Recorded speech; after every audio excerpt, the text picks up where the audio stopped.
this evening is really good timing for those of us that are part of Riverside Vineyard here because, and this was very intentional, we're about to start a series in this church entitled Everyday Supernatural. So for those at Riverside, listen up. Rob, come and join me, would you? Welcome, Rob.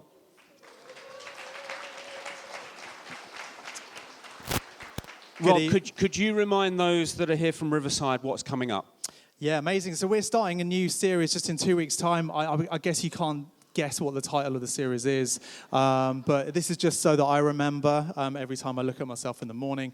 But we're going to be running it across our Sunday services, so 9:30, 11:15 and 6 p.m, but also in small groups. And so over the next 6 weeks, starting from the end of Feb, we're going to be producing a whole bunch of materials just for small groups.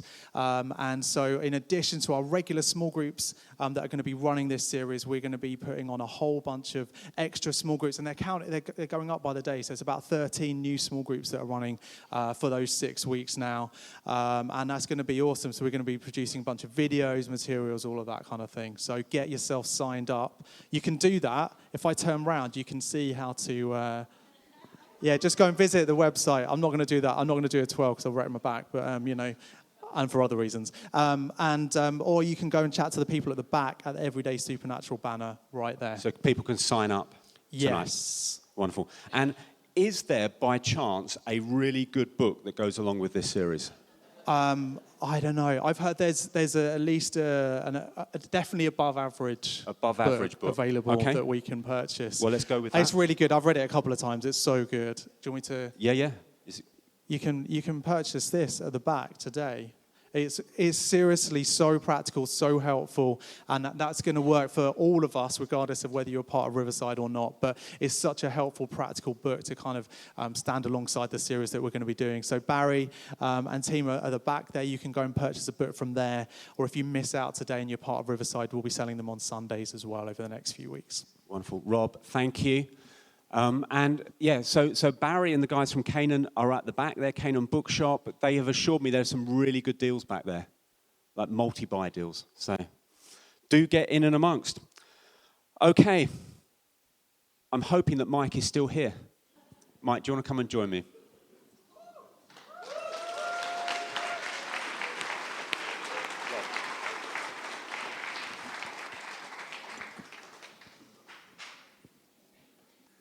For a moment there, I thought you'd nipped off for a quick burger or something.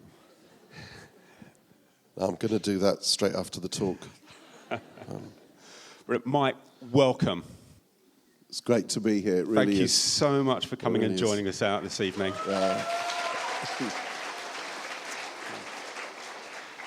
Before I hand over to you, I just wanted to ask you a couple of questions. Is that all right? Mm-hmm. Great. So you saw, like a lot of people's hands went up when I asked who'd been impacted by Soul Survivor. What are your reflections? Because you've been running that summer festival for 27 years, which is extraordinary. What are your reflections? Just God's grace from beginning to end, his kindness. We really didn't know what we were doing a lot of the time, and what made all the difference every time was he was there, and when he's there, everything changes. And if he wasn't there, I mean, we'd have nothing, just my jokes really, and that's not going to do anything. But yeah, they're all right, but they're not really going to change anyone's life really. And just seeing God at work, and so many stories, so many incidents that I'll take with me, to heaven, really, that would just astound me. I'll just tell you one quick. Just because it happened, I think, this last summer, and there was one evening when a whole bunch of young people came forward and gave their lives to Jesus, and afterwards I was sitting chatting with different ones, and there was this older guy hovering. And then he came up to me and he said, I just wanted to say thank you. And he got quite emotional. And he said, because I've been waiting years to bring my son here. And he's 13, so this was his first time he could come. It's only year. And I've waited for this for years. And tonight I watched my 13-year-old son come forward to give his life to Jesus. And then he said, and the reason that means so much to me is that in 1995, I came here for the first time, and I was 13, and I came forward and gave my life to Jesus. And now I've watched my boy do exactly the same thing. And when I heard that, I thought, you know what, I could die tonight really happy. That would be a good story to go out on, wouldn't Yeah. it? That is amazing. That is amazing. As I said, for us in the Vineyard, this is an exciting time because of DTI moving to the August. So it's almost like a baton handing on. Yeah. You know the guys there. Why should young people go to DTI? Can you shamelessly plug it? And Yeah, I think the main reason, and the reason we're so thrilled, really, that they're doing it, is I know the leaders, and it's not that they're particularly gifted. They are, but it's not about that. It's just that's not it, and it's not that they're plugged into any. They are, but that's not it. What I know of them is they're doing it because they love young people. And that was the one thing that I longed for above anything else. They're gonna love young people. They're gonna serve young people. They've got a passion for young people. They're gonna put the young people that come to DTI first, and that is what will make the difference. It was never about them seeing a gap in the spiritual market or anything like that. It was about, we want to see young people meet Jesus, and I know their hearts, and that's the main thing, and that's the thing that's going to make the difference. You can trust them. You can really trust them to care. And I can't. I'm going to go, and I'm going to go, and I've decided already. I'm going to go and walk around and moan and groan and say it wasn't like this in my day, and can't you put the sound down and all. And I'm going to thoroughly enjoy myself doing that. I might even take a Zimmer frame just for added effect. Yeah. Mike, thank you. And last thing I want to ask, so we're running this Everyday Supernatural series here because one of the things that I've loved hearing you over years is just the way that just kind of oozes out of you, that we just go around and we live everyday supernatural lives with Jesus. So for those people here, part of our church here at Riverside Vineyard, that are wondering, should I be part of a small group or not? Is this really, what would you say? I would say just go for it. We're called to follow Jesus. And to follow Jesus is to do the stuff that he did, to do the things that he did. And he went round changing people's lives. And he healed the sick, and he spoke words into people's hearts. The Samaritan woman at the well, so many times. Nathaniel, I saw you under the fig tree. So many times he spoke. He delivered people. He set people free. He didn't just say good news. He was good news. And we are called to be a kingdom people, a people of his kingdom, and to do the things that he did. And so often to come together in a weakness with others. If you feel, I'm not spiritual enough, I'm not holy enough, I don't know enough, I'm not brave enough, well, join the flipping club. None of us are, and it's not about that. It's God's power is made perfect in our weakness. And when we go together and coming together, we can learn together. We can learn in a safe place. My old boss, David Pitches, used to say the meeting place is the learning place for the marketplace. You know what? Sometimes to do it straight out there, but actually, let's practice with one another. And you'd be amazed in the context of God's people gathering together, stepping out and then seeing, oh my goodness, God, you did it.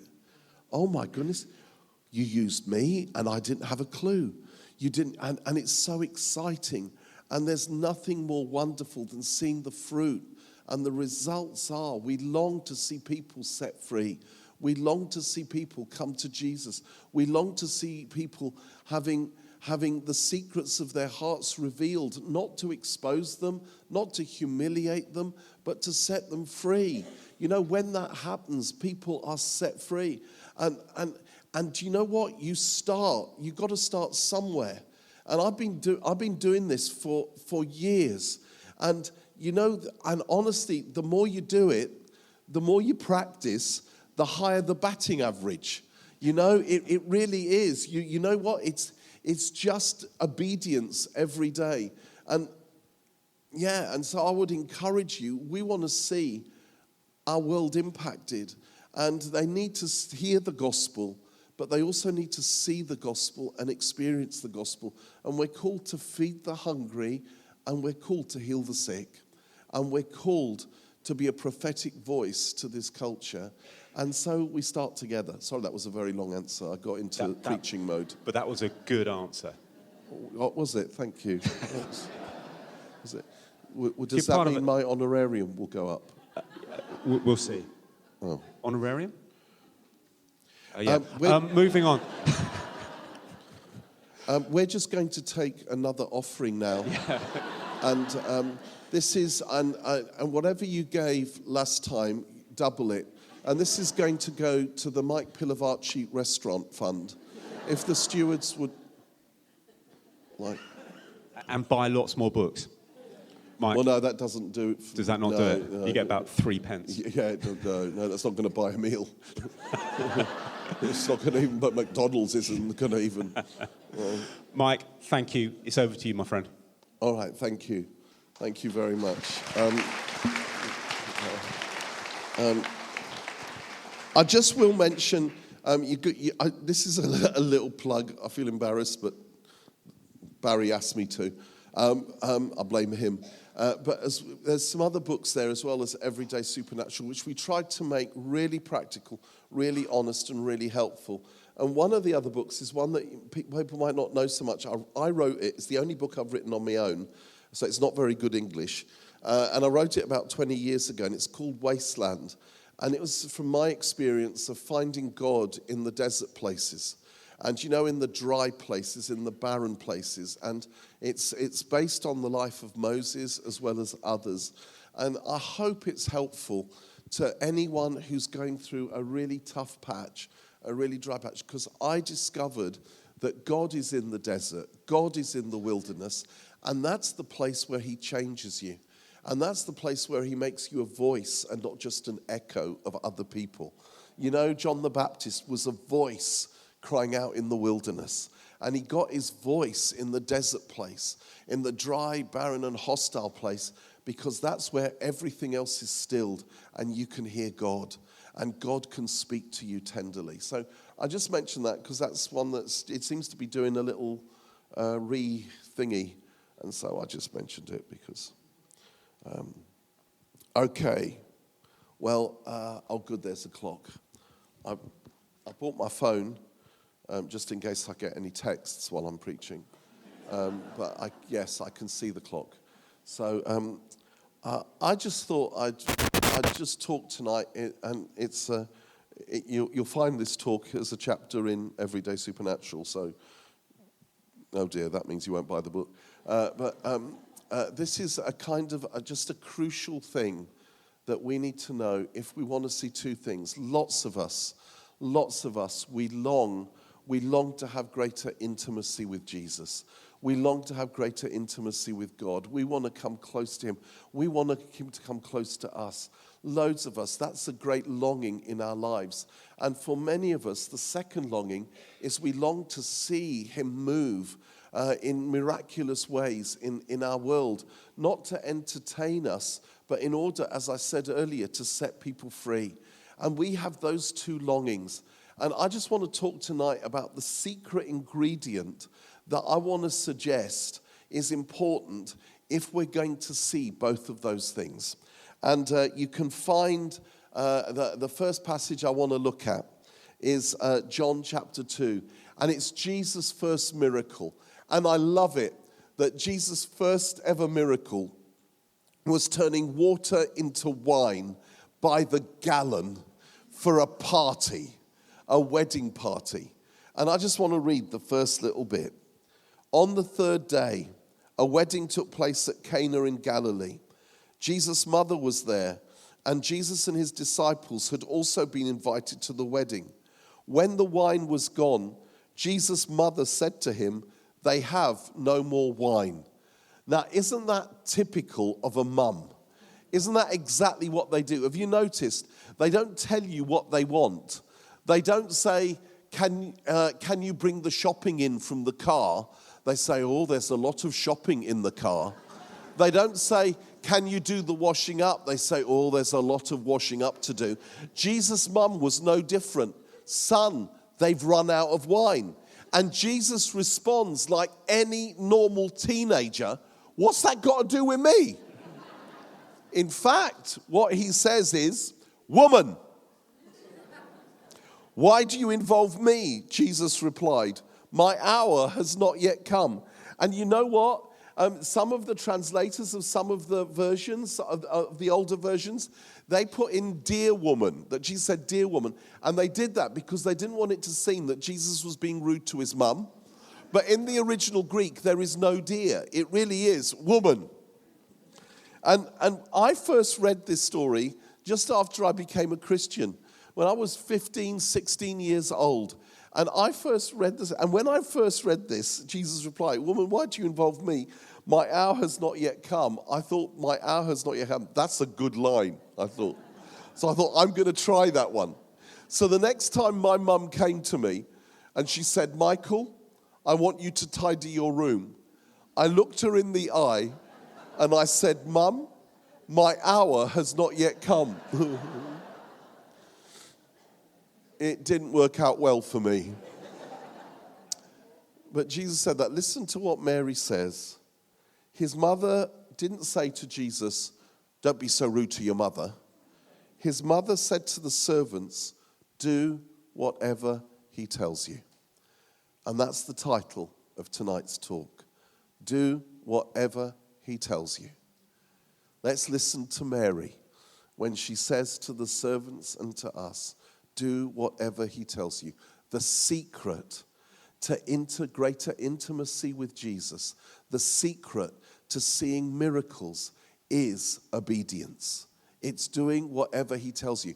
Now, do you know, for years I interpreted "do whatever he tells you" like this. I interpreted it as do whatever he tells you when what he tells you seems to make sense. Do whatever he tells you when you agree with what he tells you. Do whatever he tells you when what he tells you isn't too risky. That is not obedience. That is happening to agree with Jesus. Obedience is doing what he tells you when you don't quite understand, when it is very risky, when you would rather not. That's obedience. And it's at that place that miracles happen. And that's exactly what happened to the servants. Straight after Mary said, "Do whatever he tells you," Jesus says to the servants, "You see these big stone jars? Fill them with water." And they'd be dirty because they had water that was used for ceremonial cleansing. It was a bit like having a bath. Fill these jars with water. Now, if I was one of the servants at that point, I would have gone up to Jesus and I would have said something like, "Excuse me, Mr. Christ, but I overheard your conversation with your mum, and she said to you, they've run out of wine. What we have is a wine deficit, not a water shortage. We don't need any more water. We don't need any more San Pellegrino. What we need is Chateauneuf de Pape." And if I said that to Jesus, he would have said to me, "Excuse me, Pilavachi, but you weren't listening to what my mum said to you. She said, 'Do whatever I tell you.'" And the servants did, but they couldn't have understood. Why fill the jars with water? That's not the problem. And then it gets worse. Jesus says, "I want one of you to take a cup, put the water in from one of the jars, and take it to the master of ceremonies." And you know what? They would have gathered together and they would have said, "We're going to be in such trouble here, boys.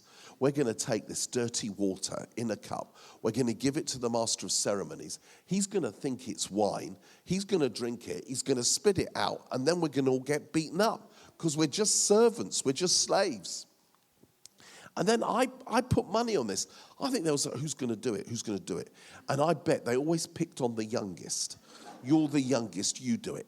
And this poor little servant, he would have taken the cup, he was taking it to the master of ceremonies, and I think all the others, can you imagine, they'd have been hiding behind a table. They'd have been, oh, it's going to be bad. This is not going to end well, boys. Keep your heads down.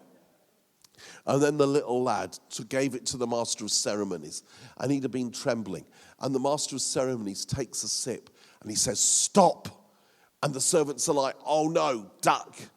And then he says to the bridegroom, you have left the best wine to the end. This is amazing. This is Chateauneuf de Pape. And then before they knew it, all the guests were drinking this dirty water. And they were going like this. Yes, yes, overtones of blackcurrant and licorice, I think, yes. Oh, it's so exquisite. And the servants would be like, but it's dirty water. We know where it came from. What are they doing? It's dirty water. And do you know what it says? It says in the book, but the servants knew. The servants were in on the secret. They were the only ones that knew where it came from. So I can't prove it, but I know it's true. And when we get to heaven, you'll know. And then you'll be able to say, Pilavachi was right. Don't you just know in your spirit that as they were going, all the guests were, oh, this is so wonderful. Oh, this is so great. And the servants were like, it's dirty water. Don't you just know in your spirit that Jesus would have looked over at them and gone like this? Don't you know? And they'd have been, hey. You see, they were in on the secret with Jesus. So they had real intimacy with him. All the guests didn't get it, but they got it. And they saw a miracle. And they were the ones that knew it was a miracle. Do you know, we have intimacy with Jesus and we see miracles at the place of our obedience. One more story from Scripture, and I love this one. I could have picked so many. It's in Matthew chapter 14. Jesus has fed 5,000 people with a little boy's picnic. My favorite miracle of all time. Just can you imagine? I'd love to do that one day. You know, food for 5,000 in my kitchen. And I wouldn't invite anyone. But listen, straight after this, listen to what we read. Verse 22. Immediately, Jesus made the disciples get into the boat and go on ahead of him to the other side while he dismissed the crowd. Now, I have read this story hundreds of times. I've been a Christian since the days of Noah. By the way, I just need to say this very quickly. I should have said it at the beginning. Just so that what are you doing? What's that? Is that crisps? I'm sorry, they're not allowed in the auditorium. There.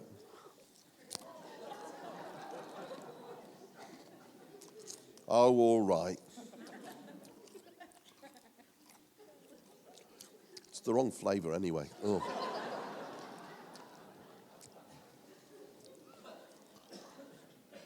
Just so that that was a big mistake.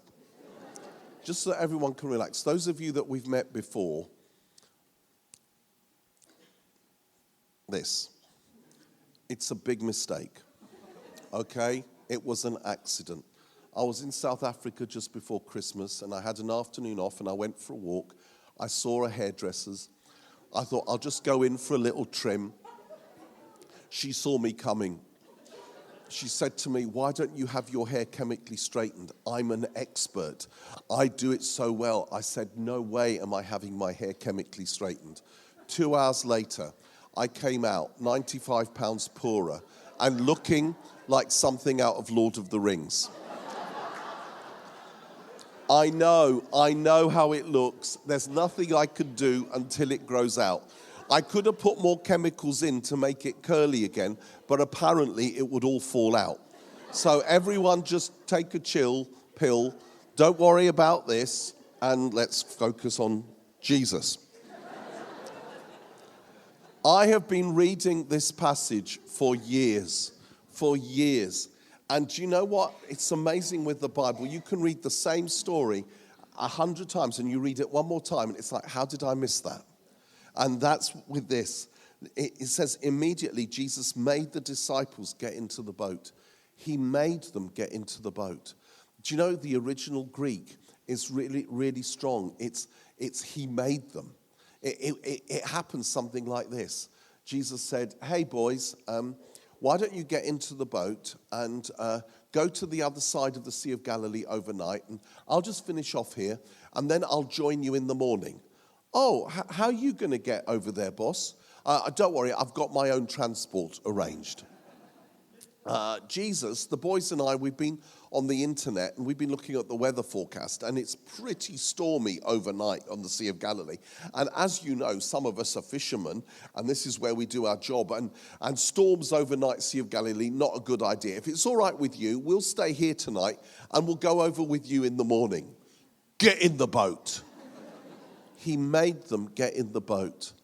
Sometimes Jesus deliberately sends us into storms. Why? Is it because he hates us? No. It's because he knows that it's so often in the middle of the storms of life that when we come to the end of ourselves, that we lean on him, that we have to trust in him. It's in the storms that we meet him. It's in the storms that we have the greatest intimacy with him. He does it because he loves us. So he sends them. And then, sure enough, in the night there's a big storm and they're afraid. Listen to this, verse 25. Shortly before dawn, Jesus went out to them, walking on the lake. When the disciples saw him walking on the lake, they were terrified. It's a ghost, they said, and cried out in fear.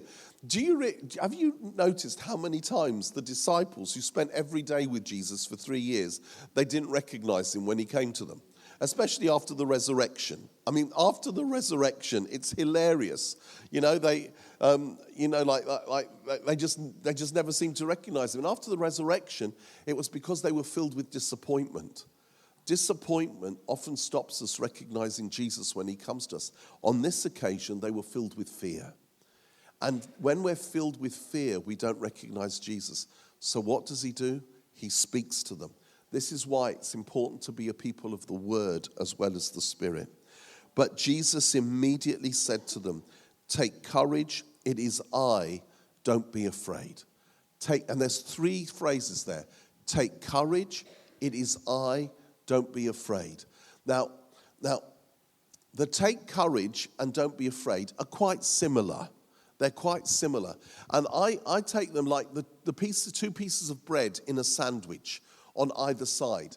The peanut butter that's in the middle that makes it great is it is I.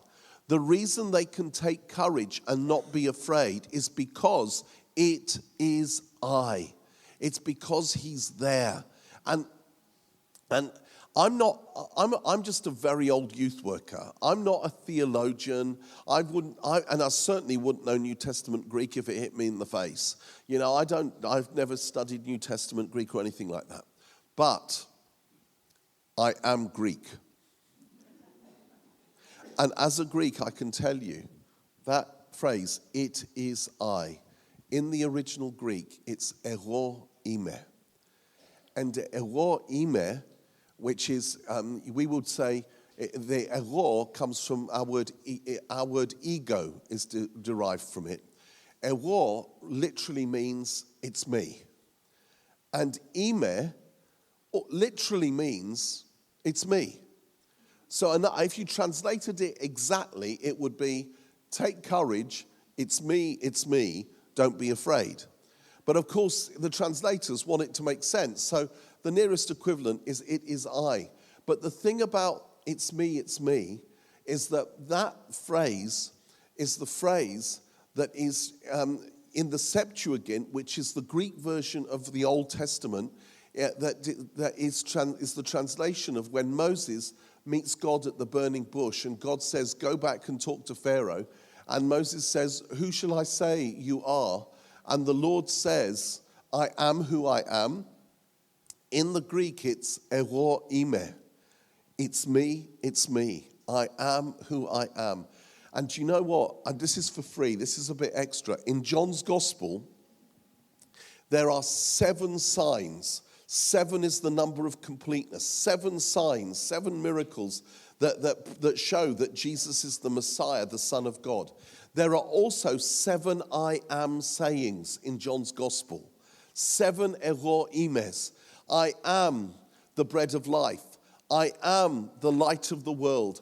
I am the resurrection and the life. I am the way, the truth, and the life. I am the good shepherd.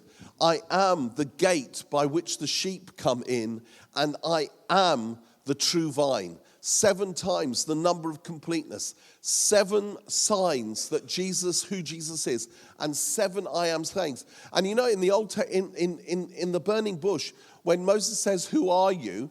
and the Lord says, "I am who I am," and he says, "I am," the question that you want to ask is, finish the sentence, Lord. I am who? I am what? Finish the sentence. He doesn't finish the sentence because he leaves it for 2,000 years for Jesus Christ, who is the ultimate revelation of God, to finish the sentence. So he finishes it, I am the way, the truth, and the life. I am. So there are 7 times he says, I am, ego ime. But here's the bit that I love. As well as the 7 signs in John's Gospel, as well as the 7 I am sayings, there is another 7 times in John's Gospel where Jesus says, ego ime, 7 times. And it's translated slightly differently each time in our Bibles for it to make sense. So the first time is when he meets the Samaritan woman at the well. And she says to him, when the Messiah comes, he'll tell us where to worship. And then Jesus says to her, and in the new NIV, it's clumsy, I, the one who is speaking to you, I am he. In the Greek, it's the one who is speaking to you, ego ime. It's me, it's me. And my favorite one is the last time in John's Gospel. I love this. I love this so much. Jesus is in the Garden of Gethsemane with the disciples. And the soldiers come to arrest Jesus. And do you remember the story in John's Gospel? They come, and Jesus says, who are you looking for? Jesus of Nazareth, they say. And Jesus says in John's Gospel, I am he. And do you remember what happens? They all fall down. Do you remember that? They all fall down. And I just imagine it's like this. Who are you looking for? Jesus of Nazareth. I am he. Fall down. Oh dear. They've all fallen down. Poor little soldiers. Hey, disciples, help them up. Are you okay, boys? Up you get. Gently, gently. Up you get. That wasn't good, you falling down like that. Now listen. Should we try that again? Now, I'm going to ask you, like I did before, so I'm going to say, who are you looking for? And then you say, Jesus of Nazareth, Jesus of Nazareth. Now hold on tight to each other. Hold on. Ready? I am he. It makes sense when you understand. I am he. In the original is, it's me, it's me. Who are you looking for? Jesus of Nazareth. I am who I am. What else were they going to do but fall down? And that's why we can take courage and not be afraid in the middle of the storm. Anyway, that was a little digression. Then when Jesus says this, they recognize it's Jesus. And I love Peter. I love him. And I honestly, I say this in all humility, I think there's some similarities between Peter and myself. And I'm not saying I'm Rocky. I'm not saying the church is built on me. In this instance and this instance alone, we both open our mouths before our brains are in gear. And Pete was always doing that. He was always like, ugh. You said that without thinking, Pete, didn't you? And this is one of those times. So they all scared. It's a ghost. And Jesus says, Take courage. It's me, it's me. Don't be afraid. And then Peter's so excited, he says, Lord, if it's you, tell me to come to you on the water. And I imagine it was like this. Lord, if it's you, tell me to come to you on the water. Oh, thank you. Is it sparkling?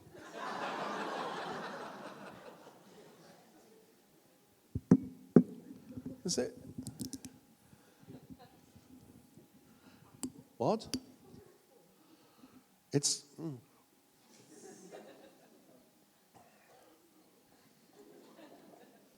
that's nice. We're going to pray for you later on.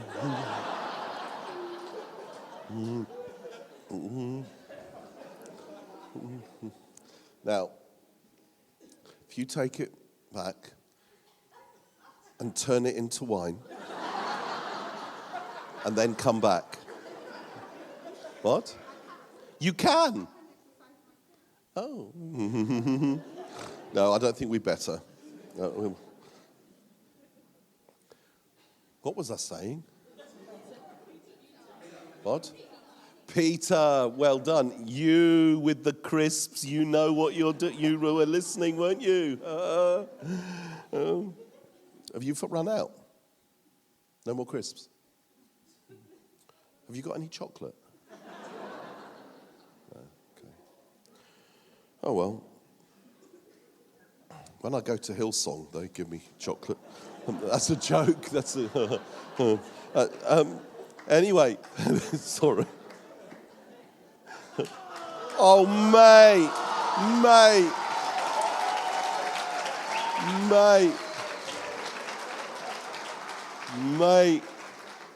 You're a good man. You're such a good man, even though you're a Liverpool supporter. I'm going to save this for after. So Peter, let's get back to... So Peter, it's like this. It's like, before he stops to think, Lord, if it's you, tell me to come to you on the water. Oh. And then before he can say, only joking, Jesus says, come on then. And can you imagine then, Peter's like, oh no. And the disciples are going, off you go, Pete. You opened your mouth again. You did it again. Let's see it. Let's see you do it. And Peter gets out of the boat. He starts walking on the water. Let me read to you what happens. This is funny. This is great. Then Peter got down out of the boat, walked on the water, and came towards Jesus. But when he saw the wind, he was afraid, and beginning to sink, cried out, Lord, save me. Immediately, Jesus reached out his hand and caught him. You of little faith, he said, why did you doubt? And when they climbed into the boat, the wind died down. Then those who were in the boat worshipped him, saying, truly you are the Son of God. Now, do you know, I have read this story hundreds of times. And do you know, for years, I've read it and I've even preached on it as Peter's great failure. I don't think that anymore. I don't think it was Peter's great failure. I think it was Pete's great success. I think this was his best moment. And I just look at it. This is how I've read it for years. I've read it. So he says, if that's you, tell me to come to you on the water. Come on then. So Peter gets down and he starts off all right. He's walking on the water. And then he takes his eyes off Jesus and he sees the waves and the effect of the wind and he starts to drown. And all that's true, but then the way I've read it is, so he's drowning and he's going drowning and then Jesus is standing there in the middle of the waves and he's thinking, oh no, Pete's drowning. What am I going to do? I need him for the Acts of the Apostles.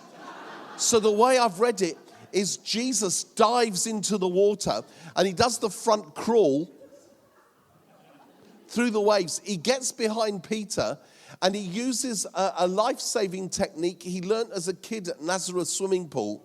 And he says to the disciples, quick, get the rubber ring, throw the ropes, help me to save Pete's life. I need him for the Acts of the Apostles. And they eventually get Peter into the boat. And Jesus climbs on board as well, dripping wet, soaking wet. He gets on top of Peter, puts his knee on his chest, and he gives him mouth-to-mouth resuscitation. As Peter splutters back to life, Jesus says, "You of little faith, why did you doubt?" Have you noticed we always give God an angry voice in the Bible? Have you noticed that? Now, where did I get that from? That's not what it says. For years I read it like that. That is not what it says. Listen to what actually happened. Peter gets into the boat, and yes, he takes his eyes off Jesus and he starts to sink. But do you know what it says? Immediately, he said, "Lord, save me." If it was me, I would have immediately tried to save myself. And then if that didn't work, I would have tried to get my friends to save me. And if that didn't work, I'd have dialed 999. And as a last resort, I might have prayed. The first thing Pete does is he says, "Lord, save me." And do you hear what it says? It says Jesus reached out his hand and held him. He took hold of Pete's hand, and he didn't dive into the water after him. He lifted Peter up. And do you know what happened? Peter walked back to the boat on the water with Jesus, and the two of them were holding hands. The two of them. I don't think this was Pete's great failure. I think this was Pete's great success. I think he lived off this story for the rest of his life. Do you know, at church planting parties or cocktail parties, if you're an Anglican, somebody would have asked, "Oh, Pete, could you tell us your walking on the water story?" And I expect Peter would have said, "Oh, no, not again. Oh, I've told this story so many times. Can I tell it again? All right, I'll tell it one more time. Gather round, everyone. I'm going to tell you my walking on the water with Jesus story." Well, let me tell you, it was a pretty bad storm. I mean, the boys were frightened, let me tell you. They were really scared. And then Jesus came to us in the night, walking on the water, and I recognized it was Jesus, of course. And I said, "Jesus, if that's you, would you like me to come and join you and we can walk through the waves together?" And Jesus said, "Be my guest, be my guest." So I got out of the boat and I started walking towards Jesus. Now, I mean, the next bit's a little bit hazy. I can't remember all the details. And to cut a long story short, Jesus and I ended up walking through the waves, holding hands. We were holding hands together, the two of us, walking on the water. And what was it like? Well, I don't know how to describe it. I mean, the only two people who have ever walked on water are myself and Jesus. And Jesus has gone back up to heaven now, so I suppose I'm the only one left on earth who can describe what it feels like to walk on water. Well, it was liquid and it was bouncy. And it was just very, very, very, it was a bit like being on a bouncy castle, I suppose.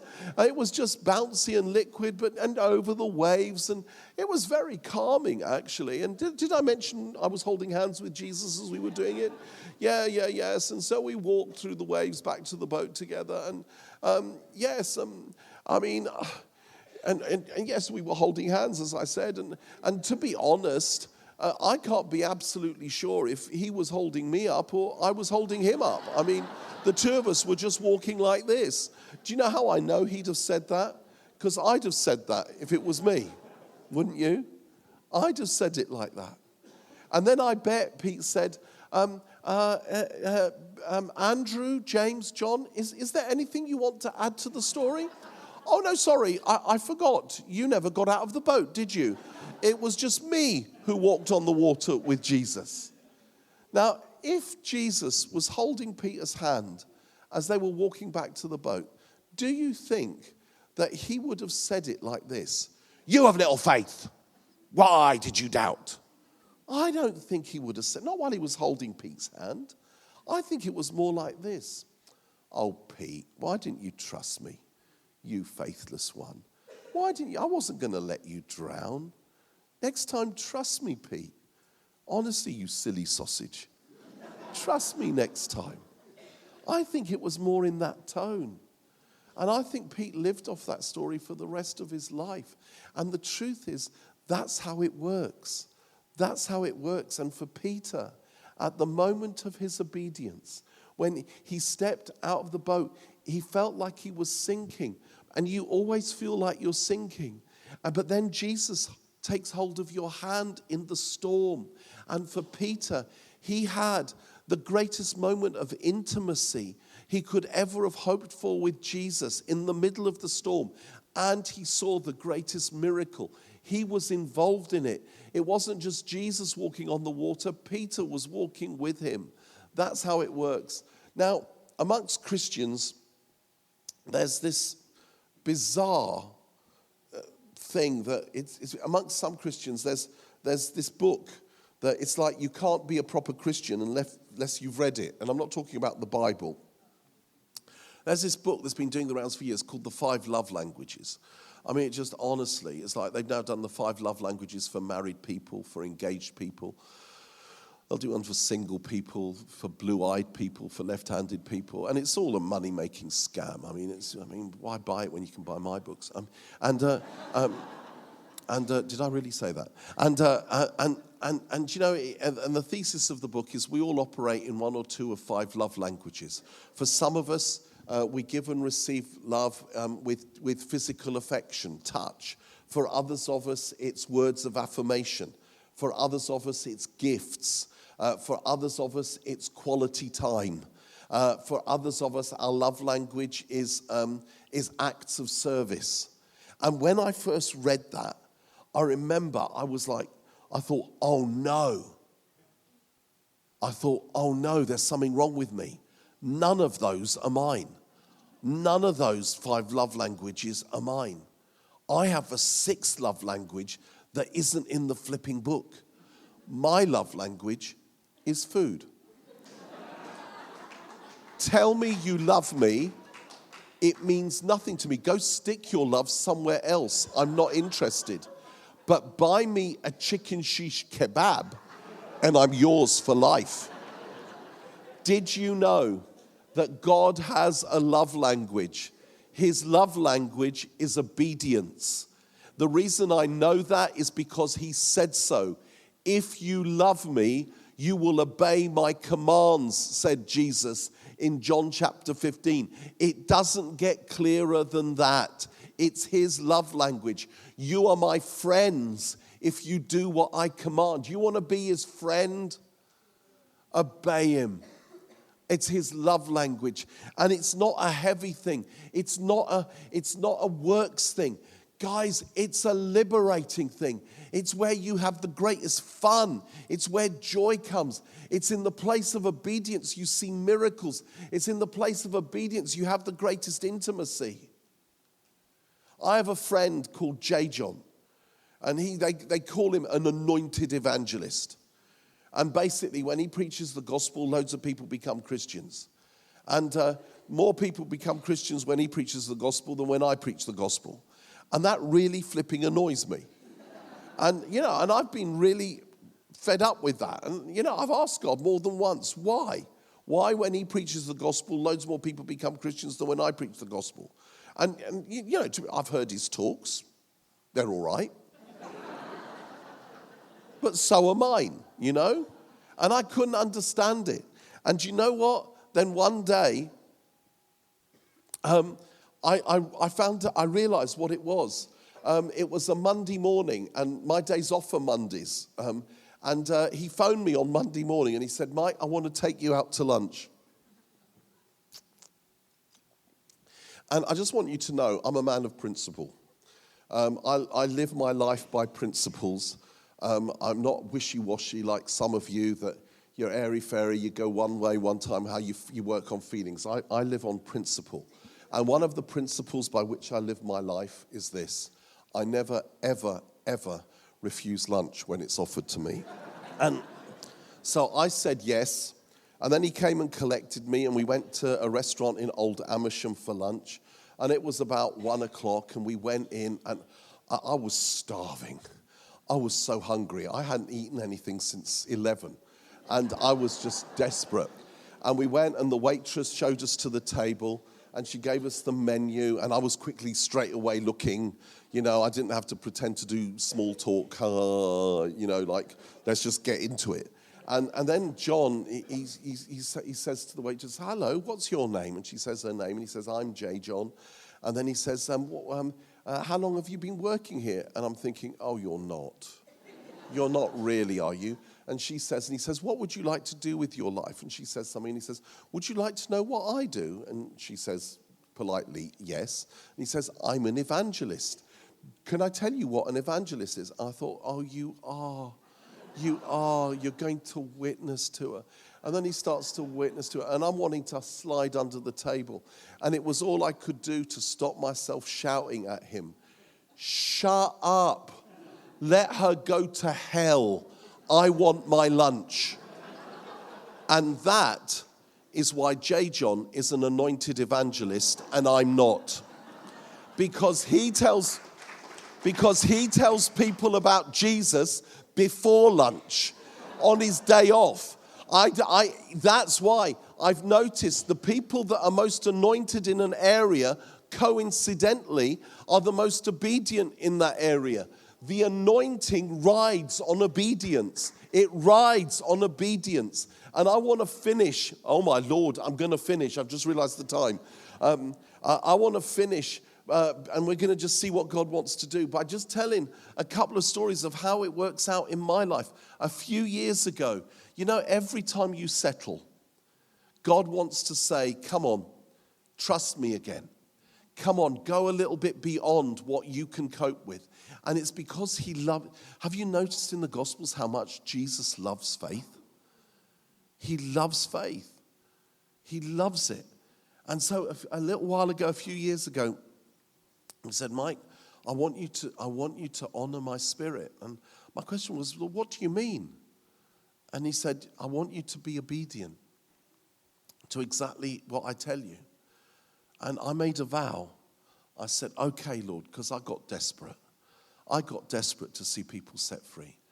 So I promised him that whatever I thought he said, I would not censor it. I would say it exactly as it was, whatever the cost.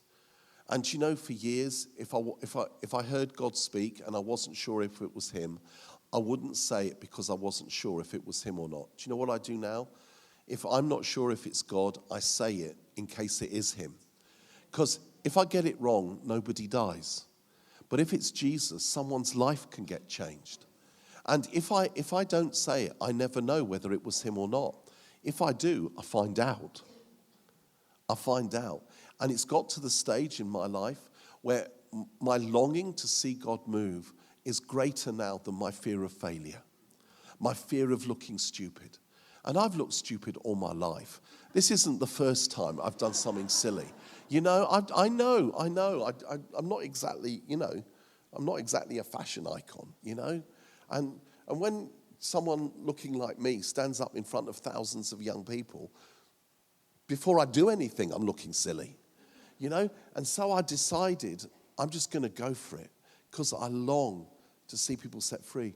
I have been on the adventure of my life. Just going to tell you a couple of quick stories and we're going to land and we're going to pray. There was one of the first times I was speaking in a meeting. There were about 400 people there. And in the middle of the ministry, God spoke to me. And when I say God spoke to me, I used to think it was like this. Hear ye, God calling Mike. Are you receiving me? Tablet of stone on its way down, duck. And I thought it was like that, but it's not. The way it works with me is, I just had a thought. That's a funny thought.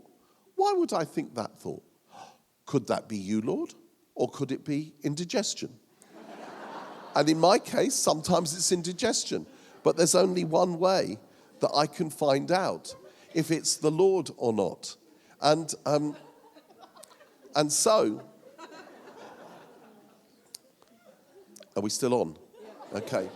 And so I decided, and then this thought came into my mind, and the thought was, there's someone here who gets a fuzzy head on the left-hand side of their face, and it's been comes and goes. They've had it for years, and they've got it now. And I thought, that must be a migraine. I'm going to have to go back. Bye-bye. It must be a migraine.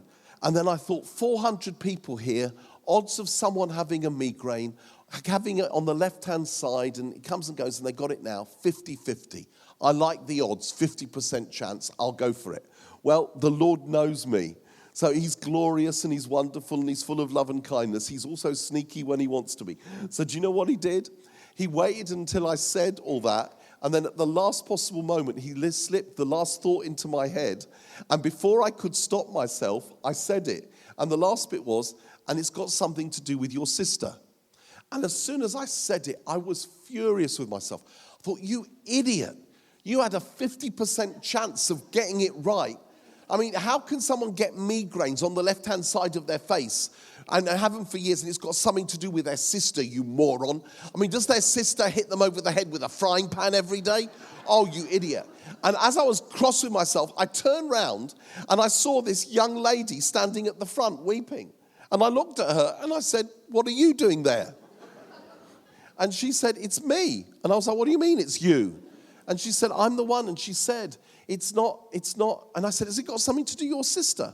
And she said, yes. And she said, it's not a migraine. She said, I was an emergency birth. I nearly died in the womb. And when they got me out, I wasn't breathing. And in the few minutes it took them to get me breathing, I got a bit of brain damage. And the main way it shows is I get this fuzzy head and this numbness on the left-hand side of my head. I've had it all my life. And I've got it now. And it comes and goes. And then she said, and the thing is, my twin sister didn't make it. She died in the womb. And she said, they got me to live, but my twin sister died. And then she started sobbing.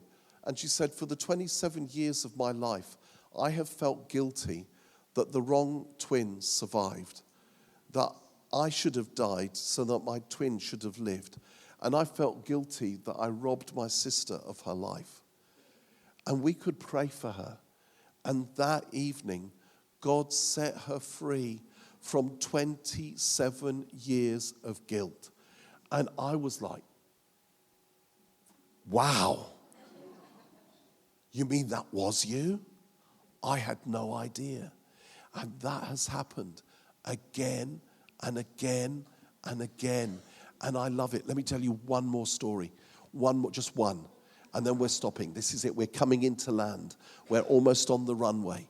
And we're not going to take off again. All right? So, and this just happened a little while ago. I love it. At one of our festivals, it was in the middle of the ministry time.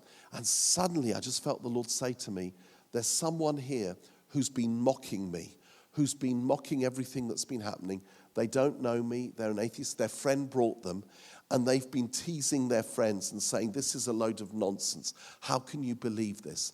But the Lord said to me, the person has just prayed to me just now for the first time ever. And the person has just said, if this is real, if you really do exist and what they say is true, would you speak to me tonight, God? And then the Lord said to me, and his name is Brian. And before I could stop to think it through and then think myself out of saying it, I said, there's someone here, you're an atheist, your friends brought you, you haven't believed in any of this, you've been mocking and you've been teasing your friends, but just now you prayed for the first time ever.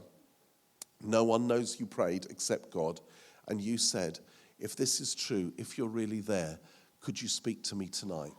And your name is Brian. Where are you, Brian? Come forward now.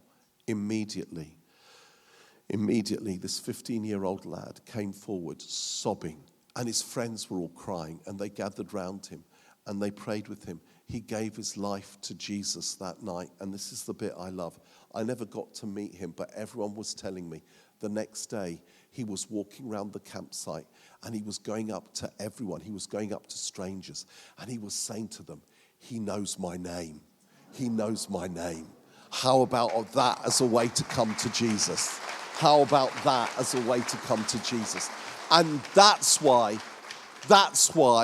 we want to do this stuff, because people like Brian need to know that he knows their name, that he knows, and he can set them free, and he can deliver them, and he can meet them, and he can change their lives. That's why we want to train in this. That's why we want to do it together. That's why we want to take hold. And it's not about power. It's about his love. Every time God does this, every single time, I am left amazed. How did you do that, Lord? You're so kind. You're so kind. You're just, every time it's his kindness. I could tell you so many stories, but I'm not, because I'm going to shut up now, and we're going to see what the Lord wants to do. Now, can I just ask you just to relax? No one needs to, we're not going to, you know, when I say we're going to have a prayer ministry time, we're going to pray, invite the Holy Spirit to come. There's two religious responses. The first one is the evangelical religious response. And I'm not having a go at evangelicals, I'm an evangelical. And it's like, oh, we're going to pray. Okay, let's assume the shampoo position. And then there's the charismatic religious response. And I'm not having a go at charismatics. I am a charismatic Pentecostal Anglican. But here's the charismatic religious response. Oh, he's going to invite the Holy Spirit to come. Get ready, everyone. We don't need to do either of that. Relax in the paddock. Take a chill pill. I'm going to pray. And if he does less, we go home early, and I have my Kit Kat early. If he does more, we stay here a bit longer. The pay's the same. The pay's the same. So, I can't make anything happen. And all I want to do is get out of his way. Because it's him. This is him. And we all serve him. And so, Father, in the name of Jesus, I ask now that you send your Holy Spirit. Holy Spirit, would you move in this place? Holy Spirit, you're in charge. We follow you. We serve you. Would you lead? We'll follow. We welcome you now. Breathe on us. Breathe on us, Lord God. Breathe on us. We wait for you now. Now just wait for him. No one has to sing or prophesy or fly or anything like that. Just wait. Just wait. Don't be afraid of the silence. The more we wait, the more he does.